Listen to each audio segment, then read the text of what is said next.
Well, I'm glad to welcome as a guest to the show Dr. Courtney French, a partner at the ENT Institute with me. And I've got to tell you a little story about Dr. French.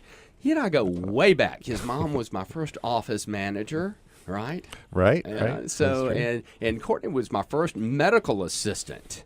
You were just basically out of college and working. Yes, just a couple of years ago. Yeah.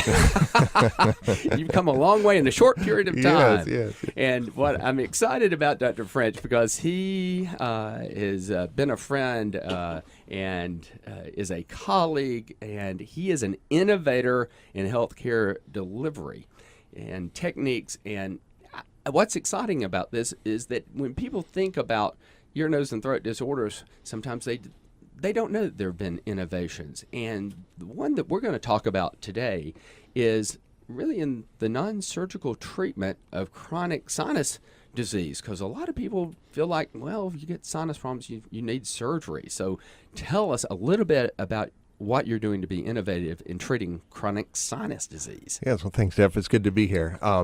Well, we've got a number of things that we do that other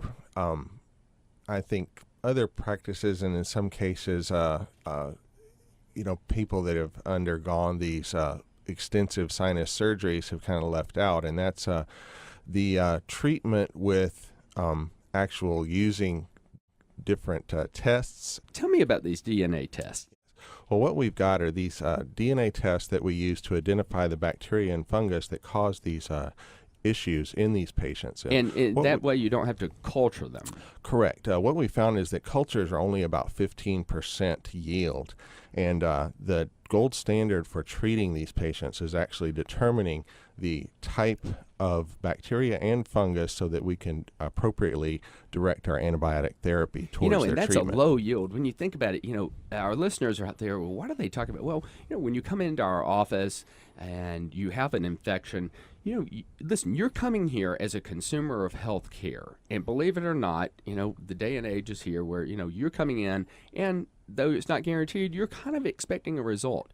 In order to get you the best result, we have to find out what kind of bacteria is causing your sinus disease. And you're right, 15% of the cultures being positive and helping us, that's low yield. But nowadays, we can get how close to 100% can we get using DNA testing? Yes, well, nobody's 100%, but it is the gold standard now, and we can identify far more bacteria, funguses, and viruses doing this technique than we ever were before with standard culture techniques. And so we get really a better diagnosis, and therefore can provide. Can we determine what the antibiotic of choice is based on this DNA testing? Generally, we can identify resistances as well, and certain genetic markers that make them resistant to these our standard treatments. And using that information, we can better direct the therapy to help people that have been chronically resistant to standard treatments. And so let's walk listeners through it. So you have a sinus infection, you come to the ENT Institute,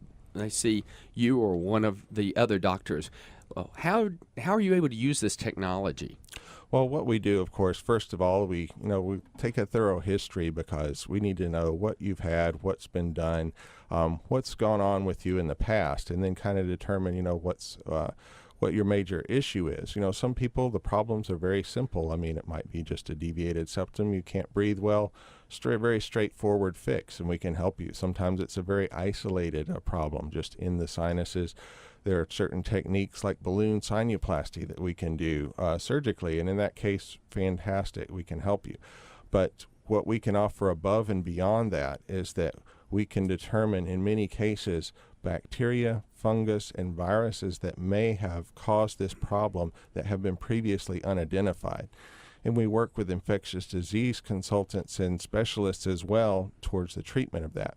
We actually can do not only DNA probes to identify these with what's called PCR analysis, but we can actually do DNA sequencing and identify the types and percentages of the different bacteria that are causing this problem.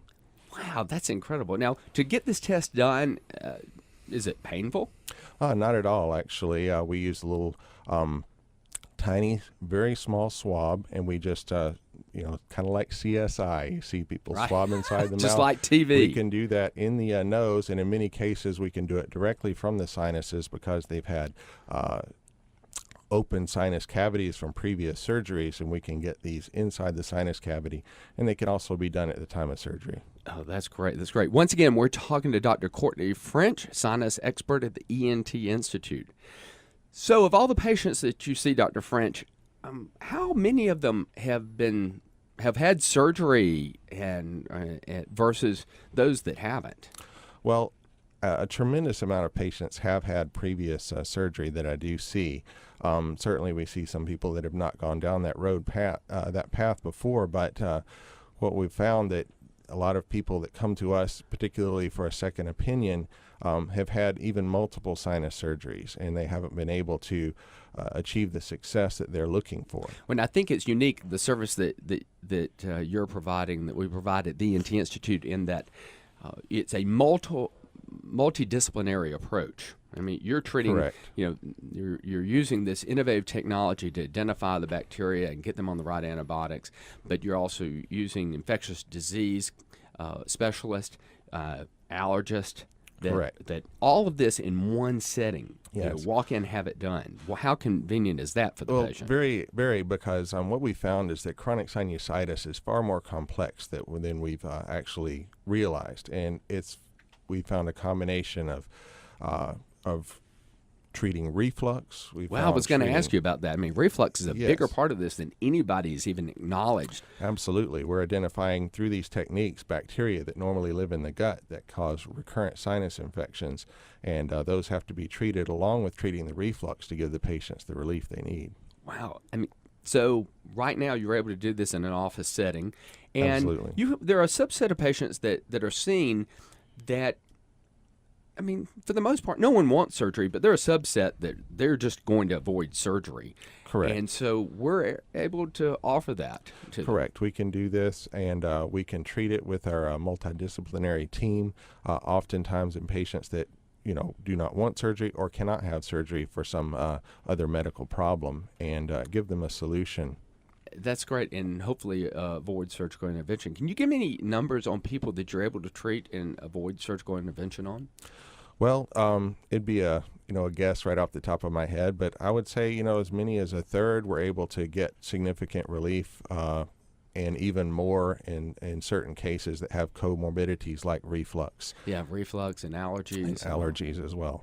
Wow. Absolutely. So for allergy testing, do you do that in office? Yes, we can do that in office. There's a couple of methods. We can use patch testing. We can use the standard serial endpoint titration, which is little pricks, and we can do blood testing. And are you also offering innovations in treating their allergies, like Yes. allergy drops? So what we can do is we can use a medical therapy, change the medical therapy to target it toward their specific allergies. We can do the standard allergy shots, and we can do just drops underneath the tongue, which have had a significant amount of patients that have improved, especially young children. They don't tolerate That's shots right. well, No, and they it's don't. very, And very parents- helpful for them. Parents tolerate allergy drops better for their kids, no doubt. Absolutely. And then what is the latest innovation in surgical therapy for chronic sinusitis?